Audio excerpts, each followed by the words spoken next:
Hey guys, it's Minky Man. We're just sitting here waiting for Moco to drop, and luckily the Moco devs have updated the developer's build of the game, and so we do have some new things to cover about what Moco is gonna look like. There's a lot of things in this that have me really excited. There is no way you can say that this update looks low effort. They're doing a lot to try to improve the game. Let's just jump into it with the leaderboards, which they are doing a big rehaul of. For the rifts, they're gonna actually add like the time trials to the leaderboards, which is kind of a no-brainer. And then you also are constantly accruing these like fire points, and that is essentially the main form of leaderboard. You're gonna be getting these things for performing good times on all of the events that are coming out each day. This is 100% an improvement over just base experience leaderboards, where you are actually having to take on a challenge every single day to maintain your spot.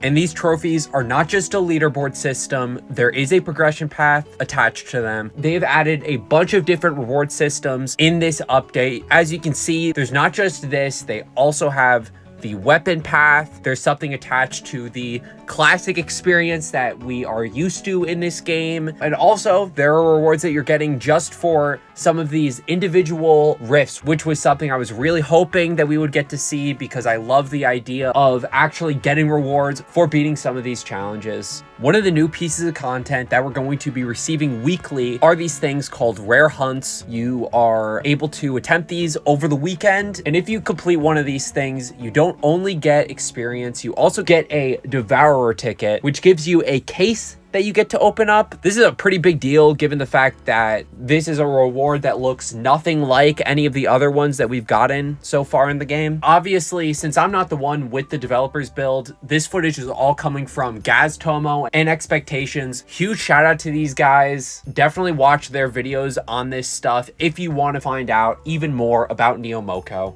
So they're changing the way that the worlds work, where you're going to be only offered one every single day, and you're given 3 jobs to complete for it. Within that, you could still do projects. You can see in this footage, the new banners look pretty cool. They definitely are putting the focus a little bit away from the worlds in comparison to these daily events that you're tackling with the rifts. And this is what those are going to look like in the menu. As you can see, they are consolidating the dojos within like the rift option. I think that's a good call just because of the fact that they're pretty similar. And honestly, man, the gameplay here just looks a lot more fun.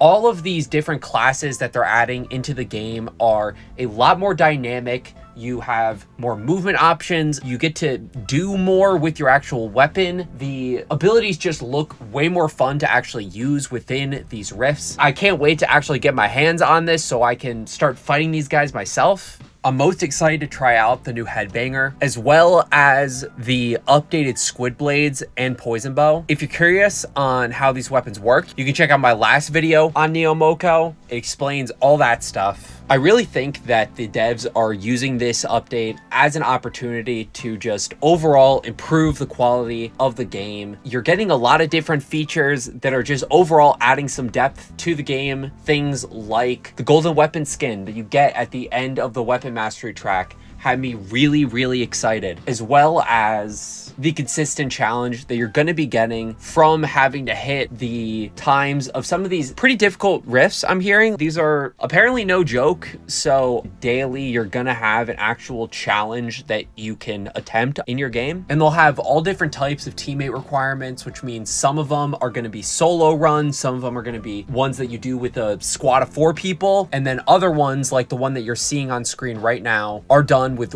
one other person. If you're easily able to find people to play with, I think this will be a really fun aspect of the game. There are also a bunch of new assets in the dev build. Things like new icons for all of the abilities that you get to use with your weapons, as well as a bunch of different things for the UI throughout the game. Personally, I was already a big fan of the aesthetics of the game, but at this point, this game is on a whole different level, man. We're getting to a point where every single part of the game is just full of assets. I mean, clearly they have a lot of people designing things that got nothing better to do, because I'm really impressed with how much stuff you get to look at. If they don't put out this update soon, hopefully this is not the end of the new things that we're going to be seeing inside of Moco. If that is the case and we find out about any more of it, I'll be making sure to be putting out a video covering it just like this one. Make sure to join my group inside of Moco if you're active. Link is in the description. Like and subscribe if you enjoy Moco stuff, just because I feel like there's not that many other people making videos. With that,